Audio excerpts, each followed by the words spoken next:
Good evening, everyone. We'll call the meeting to order. It's 6 p.m. I want to humbly acknowledge the land which you live, learn, work, and play. It's Treaty 8 territory, traditional lands of Cree Dene, and unceded territory of the Métis people. For the record, we have Councillor Grannis joining us online. And councillors, if you have your camera turned on for voting purposes, please. If anyone in attendance wishes to address council on any of the agenda topics, please see the Legislative Services desk located to my right. And just a reminder, you'll have 5 minutes to present, and please remain on topic and remain seated for questions from council afterwards. And also a reminder, you must register to speak before that agenda item starts. Before we adopt the agenda, does anyone wish to serve a notice of motion? I don't see any. Would can someone make the motion to adopt the agenda as presented?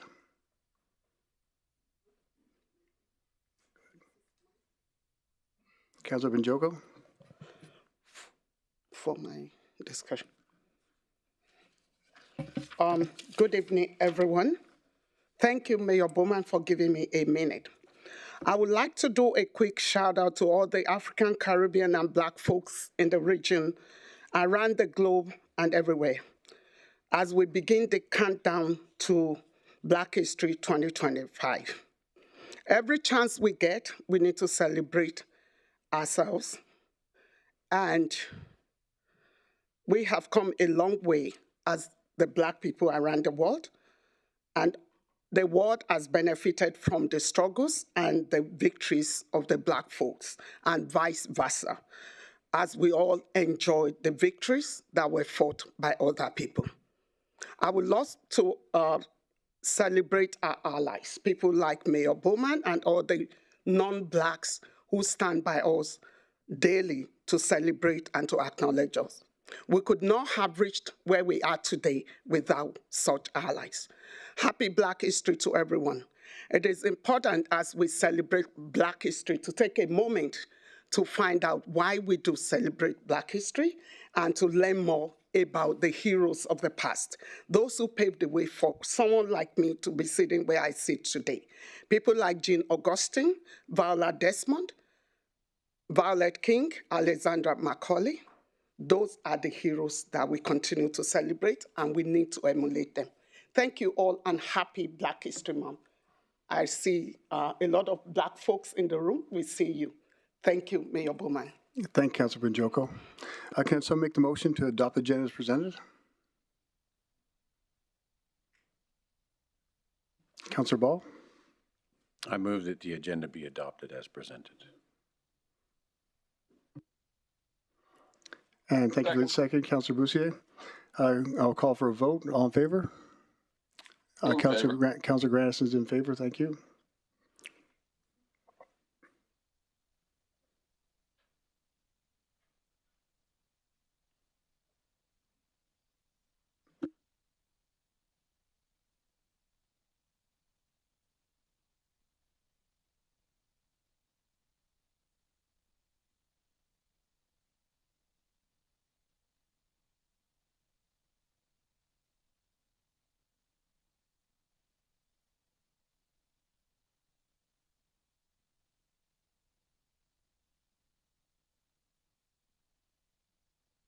And that's carried unanimously, so thank you.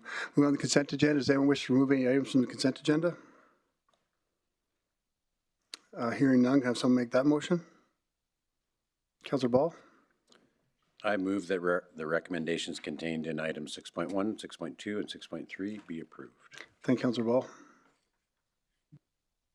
Thanks for the second, Councillor Weigel. I'll call for a vote. In favor. Thank you, Councillor Granison.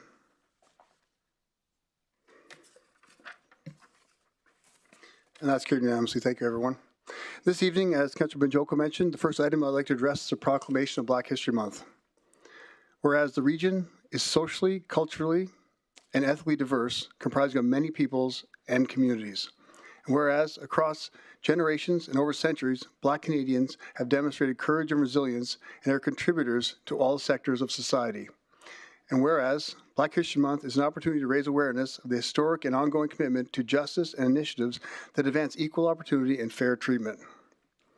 Whereas Black History Month is a time to recognize the leadership of Black Canadians in standing up against racism, discrimination, and prejudice. Whereas Black Canadian organizations in the region invite all residents to join them in celebrating Black History Month and to learn more about the experiences and achievements of Black Canadians. Therefore, I, Sandy Bowman, Mayor of the Regional Municipality of Buffalo, do hereby proclaim February 25th, 2025 as Black History Month.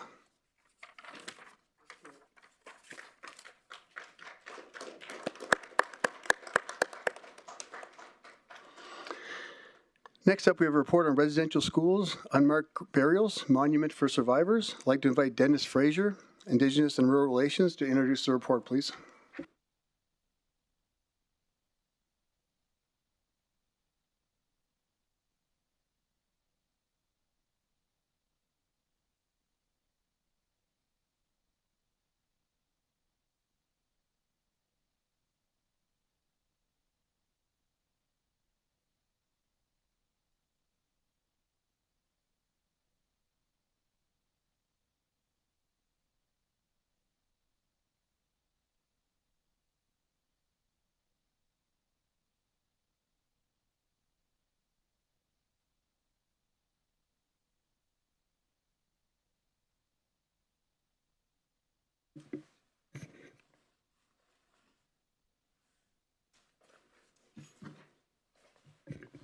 For the record, my name is Dennis Fraser.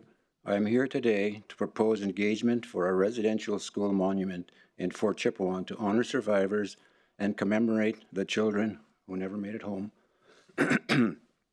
On October 29th, 2024, at the 7th National Gathering on Unmarked Burials in Gatineau, Quebec, the Independent Special Locator, Kimberly R. Murray, presented her final report and the Indigenous-led reparations framework for missing and disappeared children and unmarked burials associated with residential schools.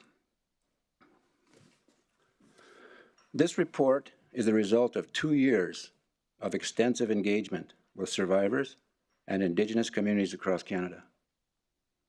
It represents a crucial step in the pursuit of justice for affected families, highlighting the legal, moral, and ethical obligation that Canada must fulfill to address existing legislative and structural gaps in identifying, protecting, and commemorating missing and disappeared children.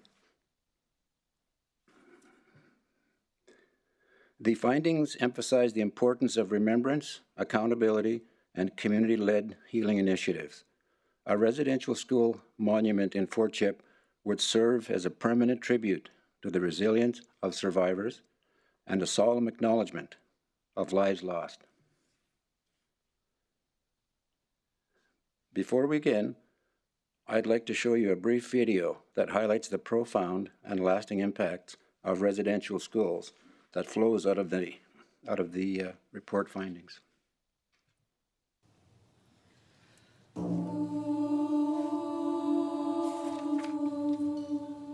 Being in the residential school wasn't pretty. My husband was 11 years in residential school. He never held my girls because he was too scared to break them.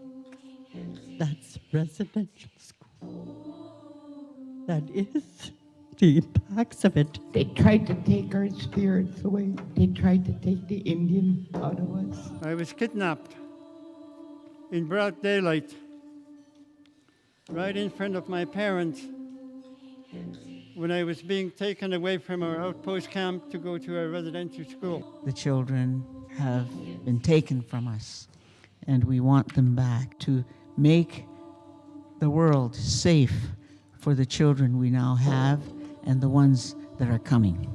Le système, il est brisé, il est malhonnête, il n'est pas égal pour tout le monde. Qu'est-ce qu'on peut faire quand ça arrive des choses-là? Qu'est-ce qu'on peut suggérer au gouvernement de faire, de se corriger de son comportement? It is so impactful and hurtful to think of children who would be given such disrespect in life and in death. When you die, you should be buried. You should have a proper burial.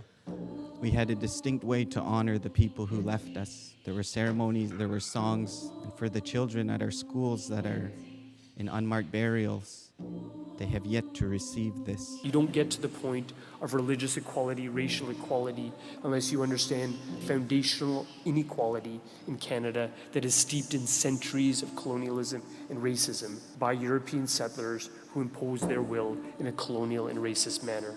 I'm in a room right now full of survivors who have been through unimaginable abuse and torment only because they were simply born Indigenous. Like we were not human. The number one law is not to harm a child. And that's exactly what the government did. Children disappeared at residential schools and other institutions, buried in unmarked graves, forgotten, erased. But they were not forgotten by their families, by their communities, by their people. We can't bring these children back, but we can empower ourselves to ensure that our traditions and communities don't just survive, but thrive. We couldn't speak our language.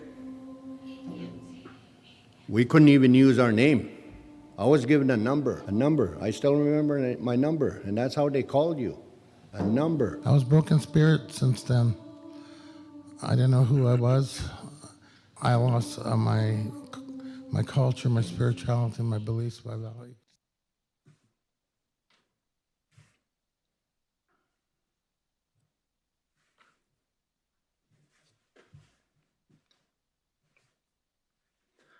Residential schools operated in Canada for over a century with the intent to assimilate Indigenous children into settler culture. Many of these children were forcibly removed from their families and endured unimaginable abuse and neglect. Tragically, thousands of children died while attending these schools, with many laid to rest in unmarked graves. The devastating impact of residential schools on Indigenous communities is a profound and painful part of our shared history. These unmarked graves stand as a solemn reminder of the injustices faced by Indigenous children and their families. Today, I am here to recommend that Council direct administration to engage with the Athabasca Chippewa First Nations, Mikisew Cree First Nations, Fort Chippewa Métis Nation, and other community partners. This engagement will gather feedback on the design, location, and scope of a monument in Fort Chippewa to honor residential school survivors and commemorate the children who never returned home. This initiative is not only a step toward acknowledging this painful chapter in our history, but also reflects our collective responsibility and municipal commitment to support truth, justice, and reconciliation.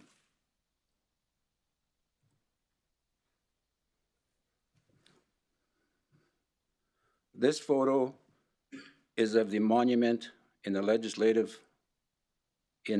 Reconciliation Garden, located on the east lawn of the Alberta Legislature grounds in Edmonton, Alberta. This sculpture is called Mother Earth Circling, Healing from the Residential School Experience. This sacred space was officially opened to the public on September 23rd in honor of the National Day for Truth and Reconciliation. Building a similar monument in Fort Chippewa aligns with the municipality's commitment to implementing the calls to action. Call to Action 79, develop commemorative initiatives in collaboration with Indigenous communities. And Call to Action 82, establish public monuments to honor the survivors and legacy of residential schools. Such a monument would recognize the pain and loss experienced by Indigenous families and communities, provide a space for reflection, healing, and reconciliation, and ensure future generations learn about this important history.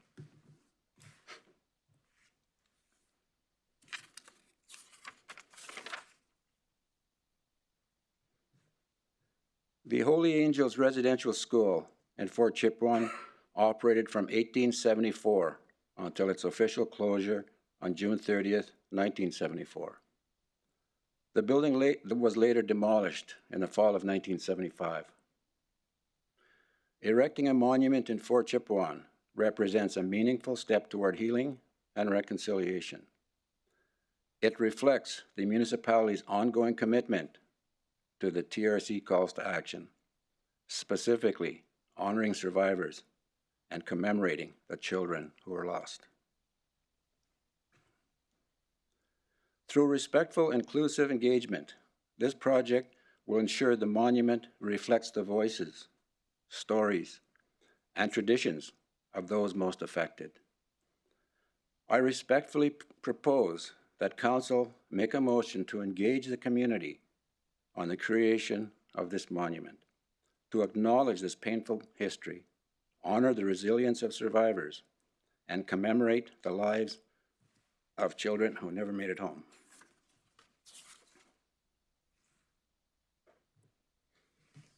That is my presentation. Thank you. Thank you, Dennis. Do we have any questions from council?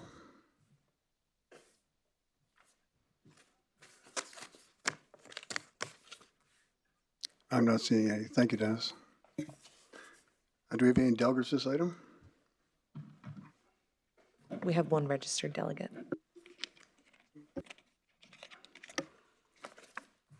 Give her a minute. So I have Elder Lorraine Albert.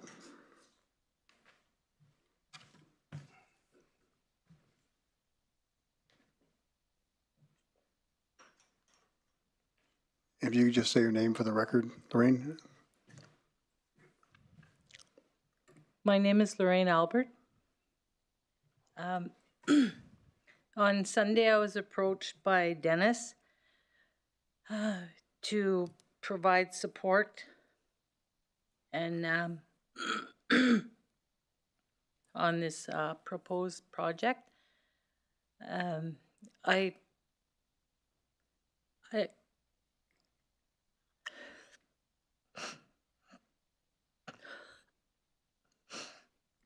After I watched that video,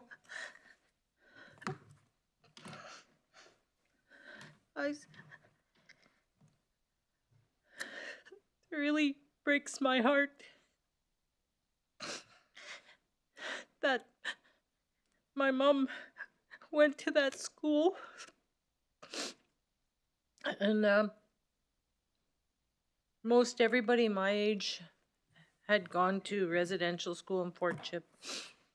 And it's very important that we not forget what happened. I didn't want to cry, but when I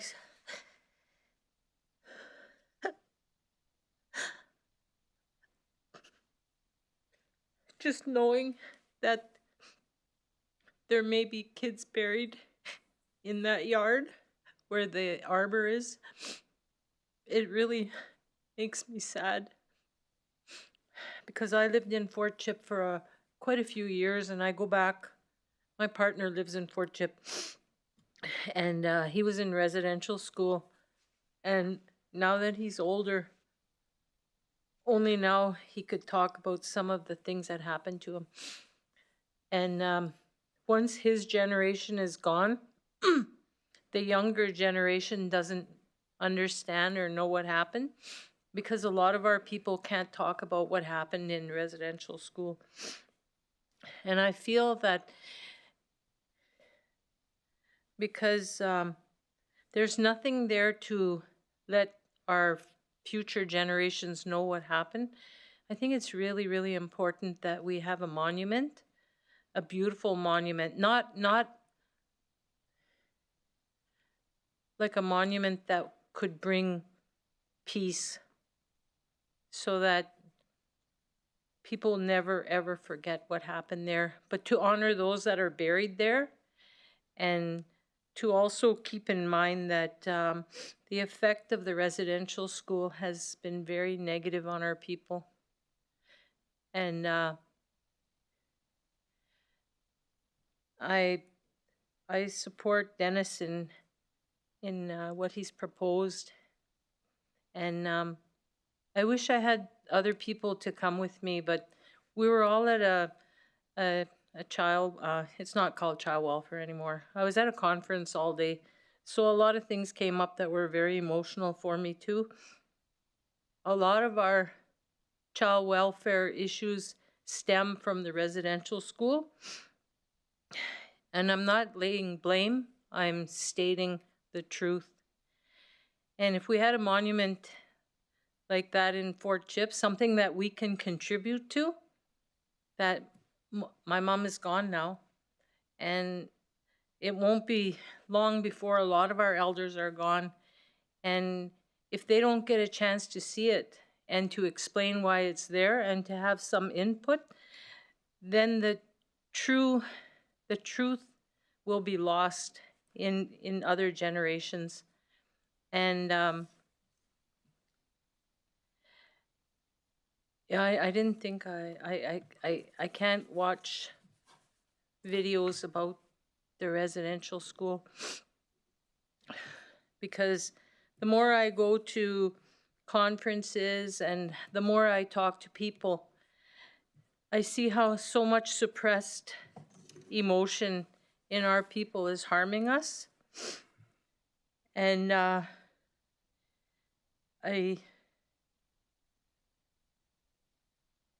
don't know what else to say. I just pray that you will all see value in it and that you will support it. And yeah, it's very hard for me. Like, I'm a tough person, but honestly, I have a hard time looking at that. And to sit here, my partner could never sit here. My mom was alive. Boy, oh boy, look out. My mom was really vocal.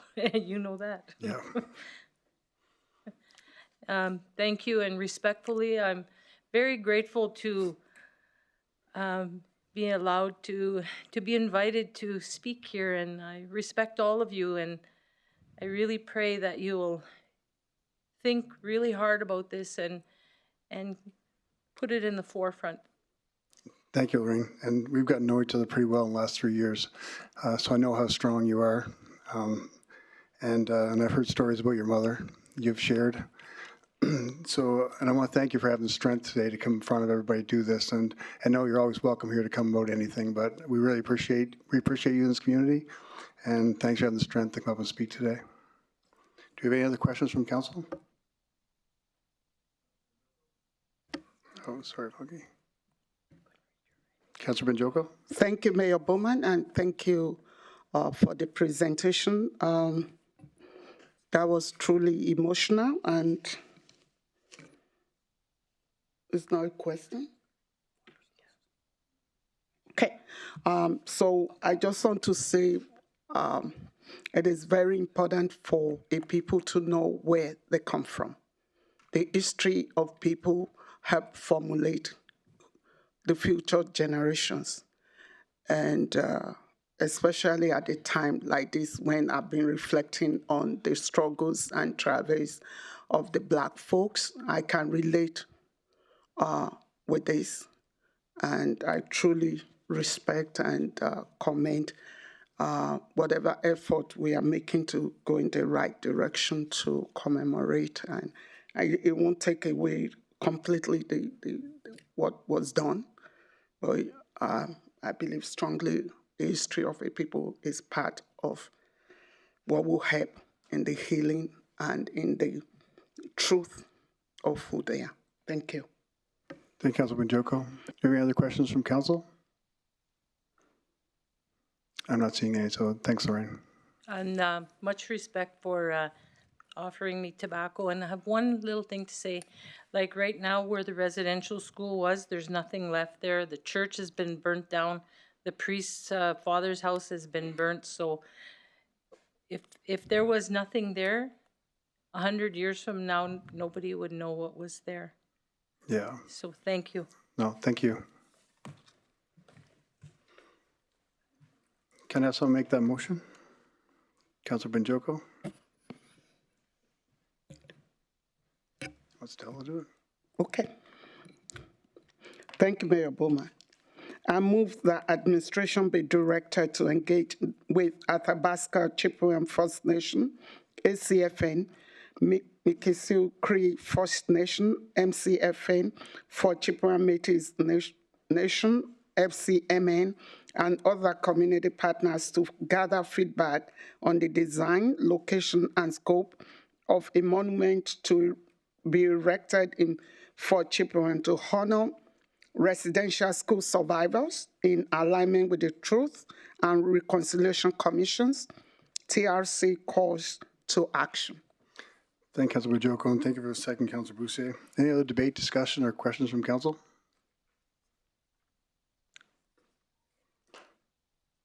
I'm not seeing any, so I'd just like to thank, I'm definitely supporting this. And I want to thank Dennis and his entire department at IRR for all their commitment to following the calls to action and making some real action when it comes to truth and reconciliation to make sure they've been following it, looking for the truth, speaking to the elders and getting their views as well as the community and engaging with everything and whatever steps move forward with Fort Chippewa, whatever we can do to support it.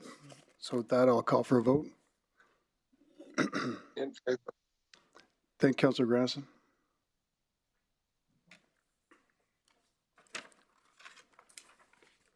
That's carried unanimously. Thank you, everyone.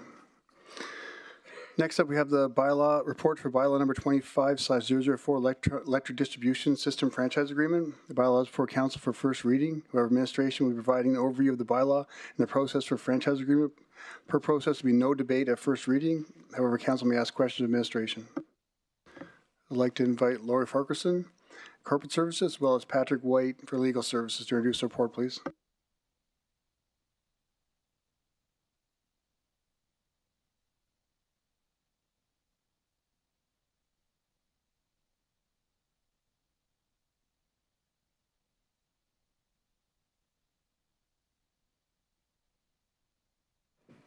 Good evening, Mayor and Council. For the record, my name is Lori Farquharson, Chief Financial Officer, and here with me this evening is Patrick White from our Legal Services Department.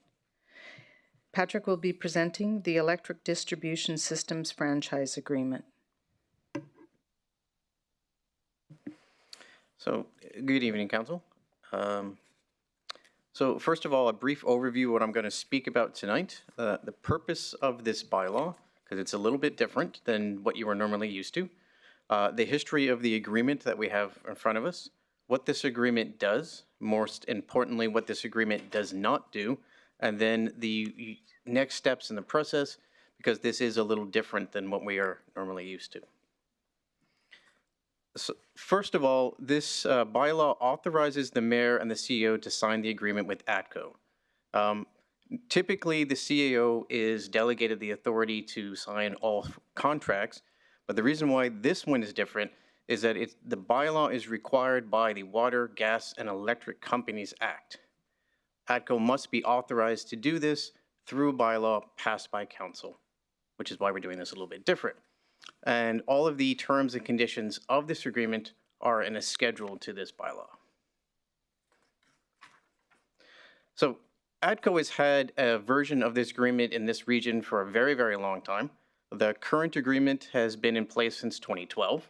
It expires in August of 25.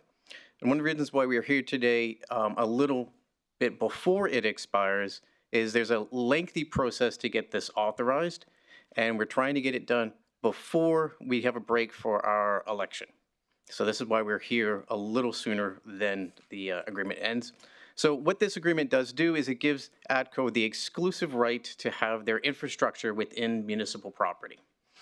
And it sets the franchise fee at 10%, and it is capped at 20. And what I mean by that is council could, every year on an annual basis, review it and decide to increase this, and they can increase it up to 20%.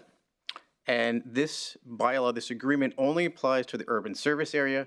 However, ATCO defines urban service area as Fort McMurray and Sapere Creek. So we normally just say when urban service area is just Fort Mac, ATCO will include Sapere Creek along with it. So what this agreement does, it continues absolutely everything from the previous agreement. The red line version you have in front of you shows that previously Sapere Creek was implied and now it is expressly mentioned. So that is the only significant change. The franchise fee will remain at 10%. And this is a revenue to the municipality. So we have an average monthly pay of $573,000.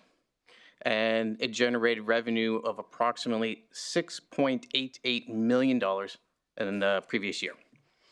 Now, the one other change I'm going to highlight from this particular agreement as opposed to the last, it's for 10 years with a 5-year renewal. The previous one was 10-year with a 1-year renewal. So if this passed, you won't see me on this issue for 15 years. So, most importantly, this franchise fee is only a very small portion of what the charges that a consumer will pay. It is not part of the regulated transmission and distribution charge. In fact, it does not impact council's move to advocate with the province to equalize the distribution charges across the province that Mayor Bowman had put forth. Now, at the risk of doxing myself, this is my power bill. You can see this. This tiny, tiny little green sliver here is part of the franchise is only one part of it. This giant red part of the pie here, that's the distribution. So that's what you guys are advocating to fix. This little green sliver, nothing really to do with that.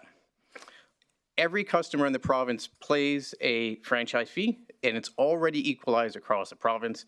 ATCO has 80 other agreements across the province, and they're all set at 10%. So we're totally on par with everybody else. So, like I said, this bylaw is slightly different. We have a different process. Normally when we do first reading, it's on consent and all that. So what we have to do now, pass the first reading, then we have to publish a public notice, and then we make a co-application along with ATCO to the Alberta Utilities Commission. They will hopefully then approve that application. We come back here for our second and third reading. All that's passed, and then the mayor and CEO can sign the agreement. And that concludes my presentation. Thank you, Patrick. Do we have any questions from council?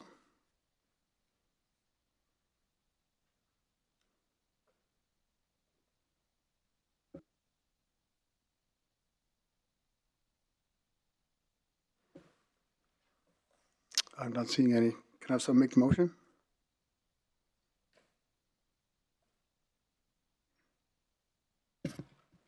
Councillor Binjoko.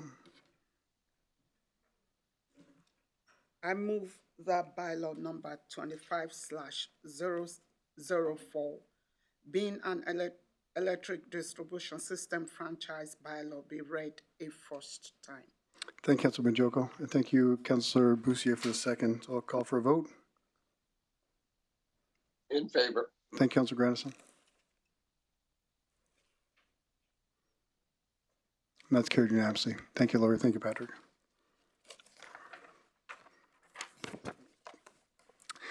Next, we have a report on the internal audit charter for 2025-2026 internal audit plan.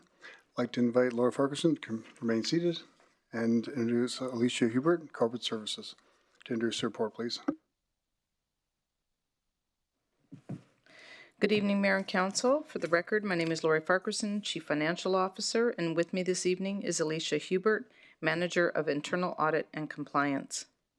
The Internal Audit Charter has been updated to reflect a gradual and effective transition towards full alignment of the new global internal audit standards issued by the Institute of Internal Auditors that came into effect January 9th, 2025.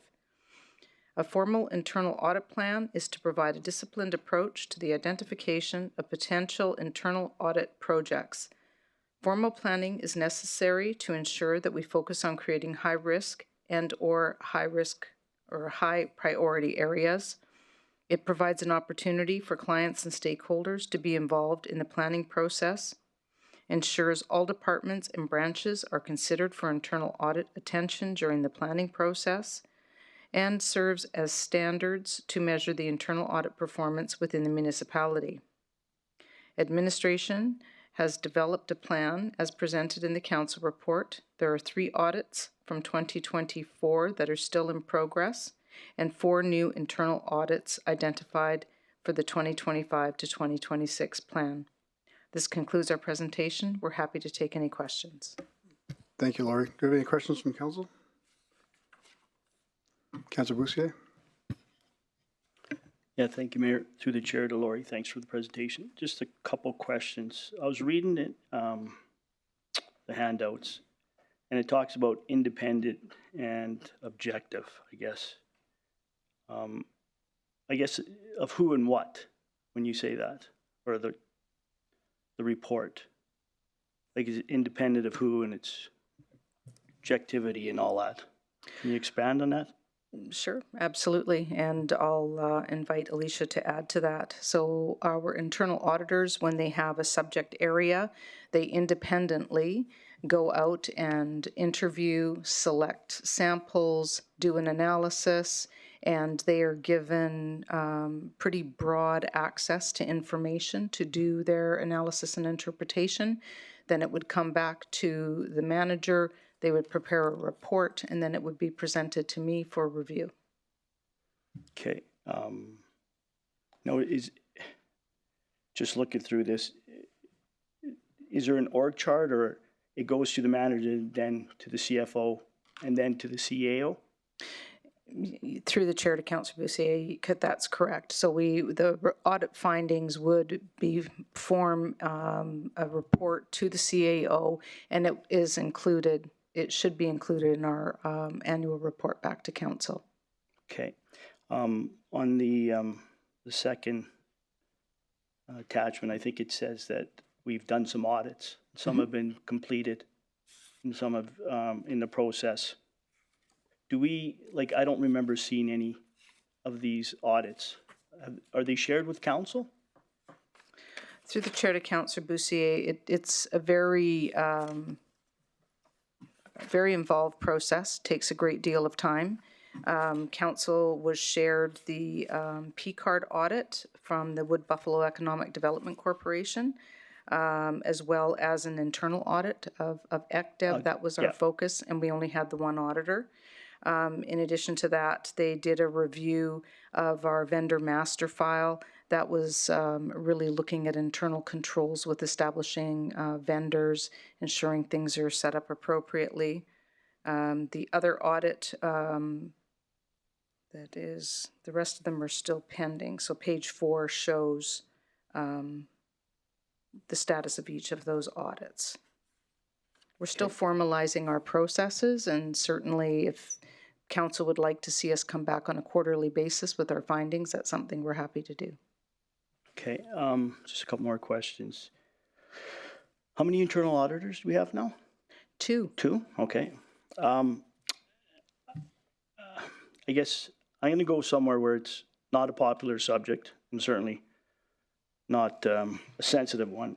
So I'm trying to understand this whole internal audit. So administration's bringing this forward, which I appreciate. So I just want to address the bonuses. So we have an internal auditor or 2 internal auditors. He or she does their job, but then they have to report to a CFO or manager or a CAO. Well, the CAO would not be part of that, but a CFO that took a bonus. So how does that work? Like, I know if it was me and I had to report to a superior manager that maybe took a bonus, one that was maybe had some bad parameters or wasn't transparent. How does this cover that, or does it? Well, through the chair to Councillor Boussier, respectfully, I was given a bonus when I was only here for 2 months. I'm not asking about. No, I'm just answering the question. Okay, go ahead. The previous processes that were in place where the biweekly payroll reports were concerned, there was no visibility into the pay codes that were used. So an audit, we could certainly go in and do an audit of the pay codes and the processes that our payroll area does, but we would have to have an actual mandate to go in and look at that. We do have controls in place now and cross-team collaboration to ensure we have full visibility. I now see it's approximately 50,000 lines of code that comes to me every 2 weeks with a payroll report to address that problem. Okay. So, I mean, I still obviously disappointed with the motion that Councillor Stroud and myself brought forward. I respect democracy. I lost. It's unfortunate that the people around me didn't, I guess, agree with bringing more transparency or accountability to our citizens, I guess. So, I mean, I'll ask you, what is the harm in having an internal auditor report to council as a whole? Well, through the chair to Councillor Bussier, an internal auditor would need direction on a regular basis. So our internal auditors meet with their manager and receive direction. Any issues that arise come to me. I'm a CPA with over 30 years of experience. We problem solve. I escalate things to the CAO and receive direction from him. And respectfully, from my ethics and standards, if we're identifying a problem, I'm going to the CAO, and council will be finding out about it one way or another. Okay, thank you. Thanks, Councillor Rouzier. And my question, Laurie, is just by motion that I put forward was passed by council. Will that be part of this with a third-party auditor added for the internal audit and for RWSS? And that will report directly back to council? Yeah, through the chair to the chair, thank you for that question. We have 2 items that are in process right now. One is a forensic audit that will be independent and report back to council on the Economic Development Corporation. And the second one, I'm not sure where in the process it is. Through the chair. So the second one is to obtain external resources with an internal audit function. Currently, we've already posted that RFP, and we are in the process of evaluating actually the bidders so that we can issue a contract. And then to Councillor Bussier's point, that will ensure definitely transparency and accountability as well as independence. If there was to be such a concern with regards auditing and a reporting structure, we definitely can use that external party as well to be able to provide that assurance that it is objective and independent. Okay, that's appreciated. And it was one more what the motion led to, kind of specifically RWSS, and then reporting that back to council. And that's the RFP that's gone out for that auditor? Yes, the RFP has already gone out to bidders. The bidders, have responded, and we're in the process of evaluating right now to be able to award a contract. Perfect. Thank you. And through the chair, with that particular contract will also provide us with the opportunity for as and when required services. So if council found another area that they would wish to focus on, we can leverage that that contract in addition to if we have things internally that we discover. Because if we have our plan, but a lot of things come up in between that our team is asked to participate in, then we would pivot to address those issues, and we can leverage external services to support us. Perfect. That's great. Yeah, because I think that's where the intention was to do RWSS and do that, then move on to different things. And of course, I know the RFP probably goes out with X amount of hours for that external auditor to be working with. So I appreciate it. Do you have any other questions from council? Councillor Benjoko. Thank you, Mayor Bowman. Thank you for the presentation. So you currently have 2 auditors staff reporting to your role is manager of auditors? My current role is the manager of internal audit and compliance. So 2 people every day go ahead with auditing different processes? I currently do have 2 staff. One was recently onboarded, like this week. But yes, it would have 2 staff that can complete the audits. And then I'm sorry to take you back to the RFP. So the RFP that went out, is for the external auditor that would directly report back to council, or? Through the chair to Councillor Benjoko, what we went out for was for a variety of services, so essentially as and when required services. So for example, RWSS, as the mayor spoke to, we will be utilizing this vendor for the RWSS contract. That report will come back to council as council directed. In addition, we have the other audit services for the forensic audit. That will also report back to council. So as But council through- directs. Okay, the reporting will still come through you, or to come to CA or to us? Or? Through the chair to Councillor Benjoko, the day-to-day operations would still flow through Alicia and her team, but the final report and all of the information would come back to council. Okay. Is this an ongoing contract or just one-off for a project? I'm not sure. We haven't finalized the No, actual but in contract. the RFP, there will be some sort of scope and time band delivery of some, yeah. Through the chair to Councillor Banjoko, that's correct. Through the RFP and the scope of work, we indicated a 5-year contract with 2 options to renew of 1 year each.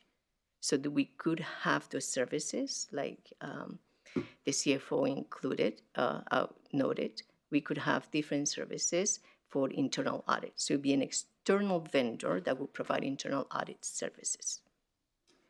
So I'm sorry to be drilling so much down into this. So if we have 5 years contract and we find out that this contractor is no good, is it going to be that we can terminate, or we are going to be caged in for 5 years? Through the chair to Councillor Benjoko. Or the process itself, we find out that it's not working for us? There are terms and conditions within all of our contracts that if we discover that a contractor is not performing, there are measures that we would work on with legal to terminate the contract. Yes, I get that point. I'm talking about if we find out that the process or the not the fault of the contractor, we just find out that this is not the direction we should go. Are we going to build in something that will protect us? That, okay, after a year, we evaluate as council, as people, and then we can say, this is working or this is not working. So because 5 years is a bit scary for me.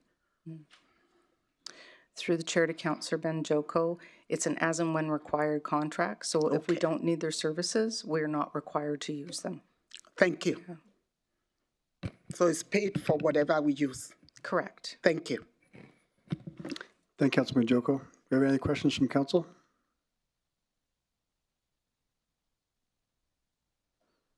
I'm not seeing any, so thank you. Can someone make the motion, or do we have any delegates for this item? We have no registered delegates for this matter. Thank you. Can someone make the motion? Councillor Ball? Oh, go ahead, Ken. I move that the internal audit charter as outlined in attachment 1 be approved, and that the 2025 to 2026 internal audit plan as outlined in attachment 2 be approved. Thank you for that, Councillor Ball, and thank you for the second, Councillor Weigel. Anybody have any debate, discussion, or comments? I'm not seeing it. I'll call for a vote. In favor. Thank you, Councillor Grandison.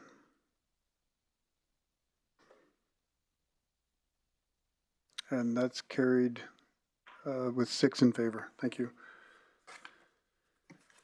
Next, we have the, thank you, Lori. Thank you, Alicia. Next, we have the report on 2024 Q4 progress report, Council's strategic plan.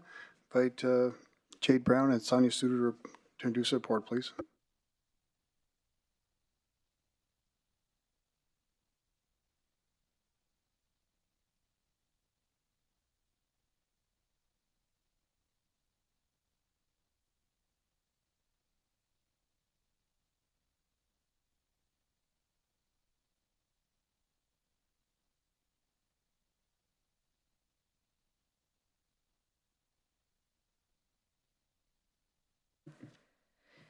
Good evening. My name is Jade Brown, Chief Legislative Officer, and with me is Sonia Suter, Manager, Legislative Services. We're here this evening to provide you with the fourth quarter progress update and year-end summary on the implementation of Council's strategic plan. Outlined on the screen before you are the 5 components of this presentation. We'll provide you with an overview of our commitment to reporting, review the organizational implementation approach, review Q4 highlights, provide year-end review highlights, and outline next steps. Progress reporting for the 2024 was carried out in April, July, and October, and following today's Q4 update, the 2024 report will be considered complete. The organizational approach to implementing Council's plan includes working with individuals and working groups made up of lead department representatives to complete tasks that contribute and positively to the plan progressing. A copy of the task list is included in Attachment 1, Appendix 3 of the Council report in your agenda package, and the status of each task has been updated to reflect progress between mid-September to mid-December 2024. The fourth quarter progress report highlights Council's contributions as follows. 32 decisions impacted plan progress. Council was scheduled to host 18 meetings. 83 meetings were scheduled in Council's calendar. 6 meetings in the calendar were Indigenous focused. Council advocated 7 times to other levels of government. 10 proclamations were made, and approximately $15.8 million net new capital and operating funding was approved. Now, on behalf of my colleagues that co-created the content for this report, we're pleased to share just a few highlights from each milestone that contributed to advancing Council's plan. With respect to fiscal management, corporate services facilitated budget workshops with Council prior to the annual budget meetings, and a dedicated email account was created to respond to Council's questions. Ongoing refinement of monitoring methodologies, including confirmation of reporting in partnership with union executives through labor relations meetings. Administration continued to advance grant administration by benchmarking and working with Alberta Council to find additional grant funding opportunities. For building partnerships, administration met with Indigenous Service Canada and 5 of our First Nation communities and discussed items like municipal service agreements, cost-sharing models, and collaborative frameworks for infrastructure projects. Throughout Q4, meetings were held with industry partners, including but not limited to Suncor, CNRL, Imperial Oil, and Pathways Alliance. Members of Council and Administration also toured Curl Lake in November. Through the Community Investment Program, a total of $6.97 million was allocated to local nonprofit organizations, individuals, and athletes, and the Snow Angel program continues to be a success, with 71 volunteers taking care of 54 properties. Under rural and Indigenous communities and relationships, the Indigenous Sports Gallery was launched at Shell Place, celebrating Indigenous contributions to sport. The RFP for Cultural Spaces Feasibility Study went out to market. The municipality sponsored several Indigenous events throughout the quarter, including the Survivors' Dinner and National Day for Truth and Reconciliation community gathering. Traditional knowledge keepers were brought in to conduct training sessions, fostering an inclusive workspace, and a schedule of significant events has been shared to raise awareness and encourage participation. Local economy highlights include enhanced Indigenous representation in our board recruitment efforts for a focus on rural tourism initiatives. There's been continued work with Fort McMurray Wood Buffalo Economic Development and Tourism to promote growth strategies. And through the support of the Natural Resource Extraction Support Project Tax Incentive Bylaw, Wolf Midstream plans to add to their existing infrastructure in the region and anticipate the creation of 275 jobs during peak construction.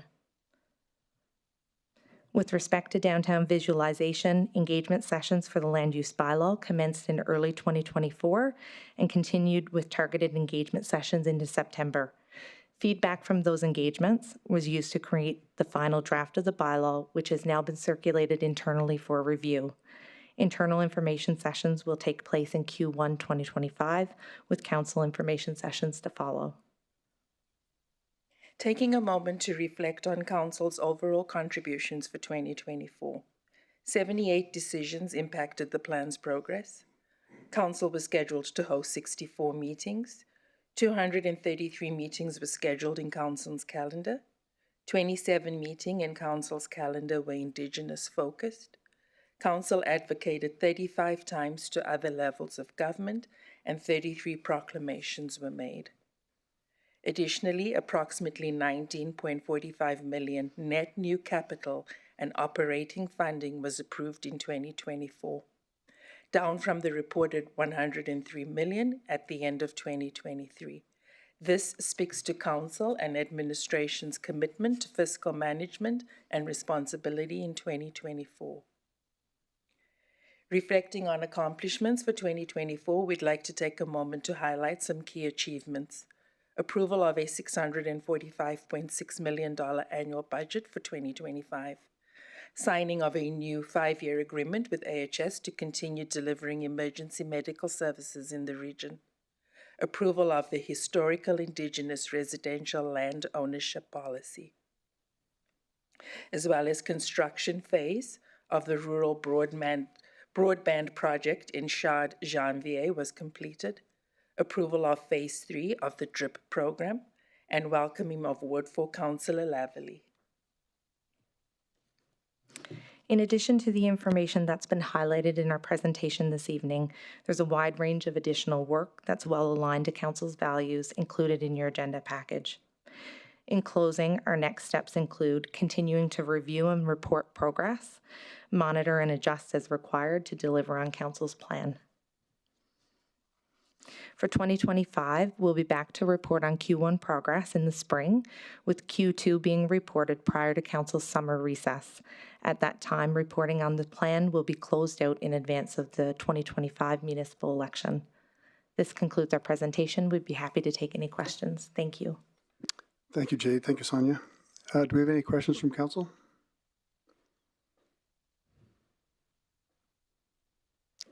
I'm not seeing any, so thank you for the report. We don't have any delegates. Can I have someone make the motion? Councillor Weigel. Thank you, Mr. Mayor. I move that the 2024 Q4 progress report, including year-end summary, be accepted as information. Thank you, Councillor Weigel, and thank you for the second, Councillor Ball. Do we have any debate, discussion, or comments from Council? Councillor Banjoko. There you go. Thank you, Mayor Bowman. I was just wondering how we compare with other municipalities in terms of the number of meetings that we hold. Is there any information about the comparison of RMWB Council with similar councils in Alberta? Thank you, Councillor Banjoko, for the question through the chair. I don't have that information offhand, but I could certainly look into it for Council and share that information with you all. Thank you. That would be nice. Thank you, Mayor. Thanks, Councillor Banjoko. Do we have any other questions from Council? I'm not seeing any, so I'll call for a vote. In favor. Thank you, Councillor Grandison.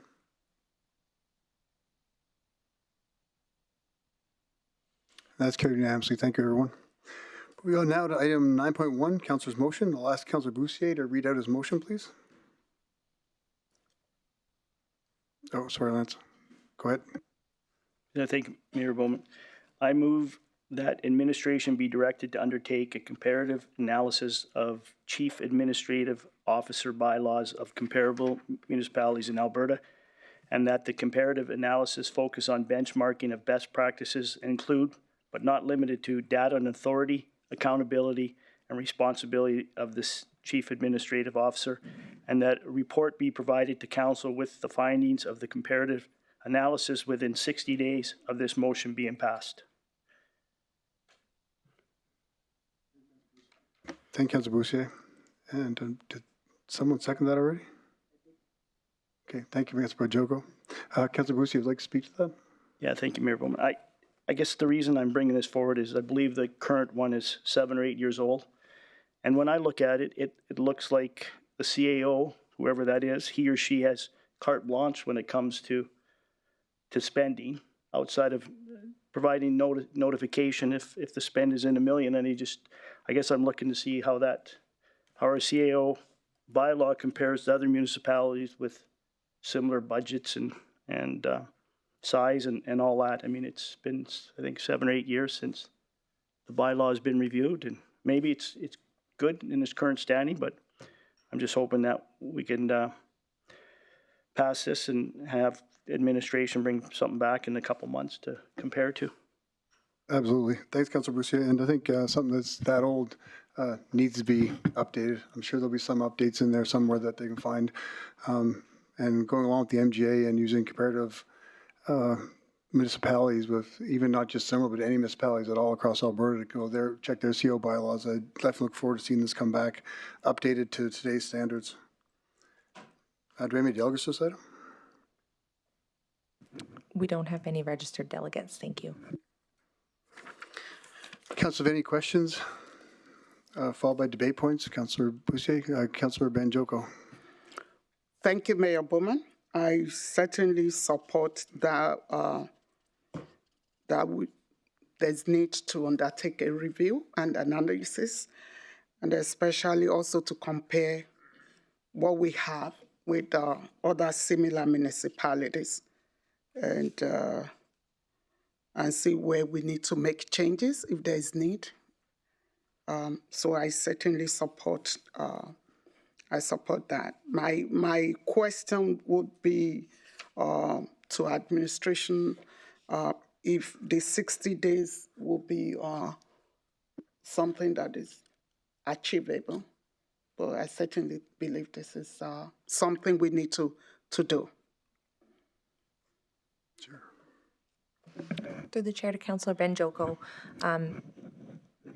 understanding that the research would likely come to legislative services and legal services, I believe that we could make this a priority, and 60 days is reasonable.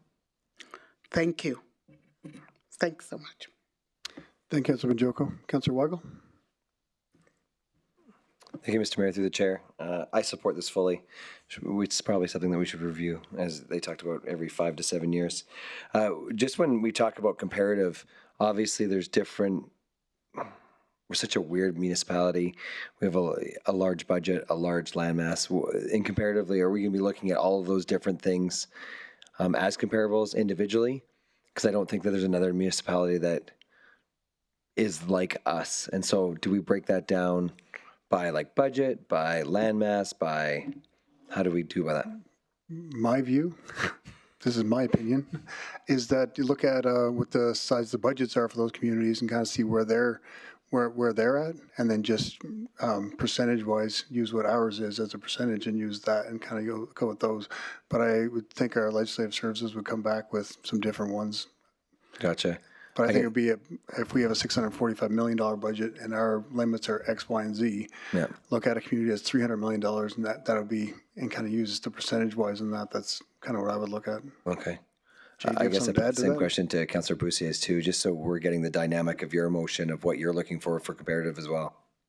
Yeah, basically what Mayor Bowman tried to compare apples to apples. You're right, Councillor Weigel. We are unique in the sense of the size, our budget for a population and stuff, but I'm hoping that, I mean, I've looked at the Calgary bylaw, I've looked at the Edmonton Red Deer.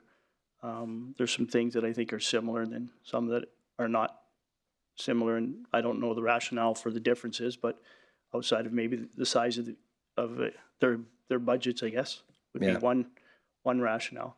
But I think one of the things is they have a limit on the CAO spend. I don't believe we do. Like, the CAO can, outside of notifying council, is allowed, he or she is allowed to make decisions that I believe are not capped. Maybe I'm wrong. They'll be capped under the MGA, I'm assuming, by a percentage of our budget, but given our budget's very large, it's a fairly large spend there that's permissible. So depending what comes back, we might end up being able to take a workshop day and actually look at the comparatives, because I think we might have to look at different municipalities for different things. But I think this is great, so thank you. Okay, thank you. Thanks, Councillor Weigel. Thanks, Councillor Boussier. Councillor Grandison?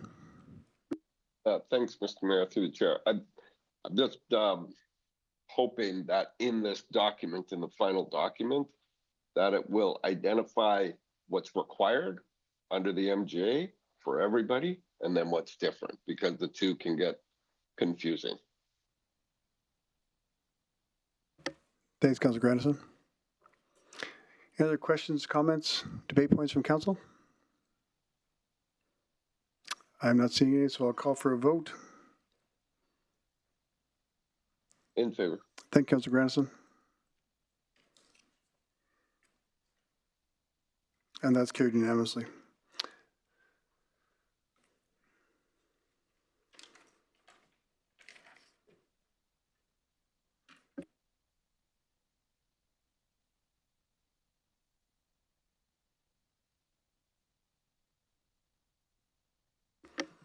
I'm now going to in-camera sessions, so I just need for the viewing public, this is the end of your portion, so I just need everyone to clear the gallery so we can go into the next portion.